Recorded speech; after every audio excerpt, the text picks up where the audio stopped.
is around, and we're going. A 20-lap affair scheduled for this one.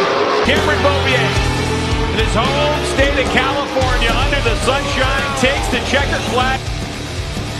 Superbike, race number 3, and we're off. Here comes Cameron Beaubier to the line, and Cameron Beaubier will take the win here at WeatherTech Raceway, Laguna Seca.